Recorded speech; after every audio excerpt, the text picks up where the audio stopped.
রাজস্ব আহরণের দিক দিয়ে চট্টগ্রাম সমুদ্র বন্দরের পরেই অবস্থান বেনাপোল স্থলবন্দরের। চলতি অর্থবছর জাতীয় রাজস্ব board NBR Benapole customs house থেকে ৬,৭০৫ কোটি টাকা রাজস্ব আহরণের লক্ষ্যমাত্রা দিয়েছে।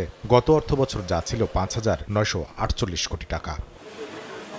লক্ষ্যমাত্রা অর্জনের পথে গেল ডিসেম্বর পর্যন্ত ৬ মাসে রাজস্ব আহরণ হয়েছে ৩,২২৫ কোটি টাকা, যা গত বছরের একই সময়ের চেয়ে ১৬.০৩% বেশি। যদিও কাস্টমসের হিসাব বছর ব্যবধানে হিলি স্থলবন্দর দিয়ে পণ্য আমদানি কমেছে ৬%। পণ্যবাহী ট্রাকগুলো সুন্দরভাবে অতি দ্রুত খালাস হওয়ার জন্য আমাদের শ্রমিকরা আন্তরিকভাবে কাজ করে যাচ্ছে। দ্রুত পণ্য খালাসের জটিলতা রয়েছে, এগুলো নিরসন করতে পারলে বেনাপোল বন্দর দিয়ে আমদানি রপ্তানি বাড়বে।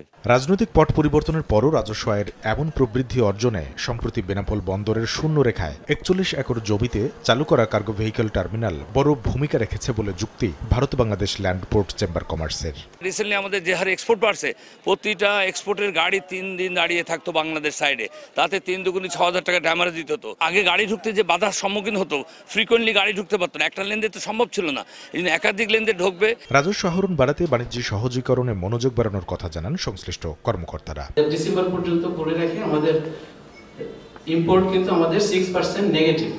এ সত্ত্বেও আপনাদের সকলের প্রচেষ্টায় এবং আন্তরিকতায় আমাদের রেভিনিউ গ্রোথ হলো 16.03। বন্দরের আওতাধীন আরও কিছু প্রকল্প রয়েছে, যেগুলো শেষ হলে সামনের দিনগুলোতে রাজস্ব আয় আরও বৃদ্ধি পাবে। গত অর্থবছরের লক্ষ্যমাত্রার চেয়ে ২১৬ কোটি টাকা বেশি রাজস্ব আহরণ করেছিল বেনাপোল কাস্টমস হাউস। সময় সংবাদ, বেনাপোল।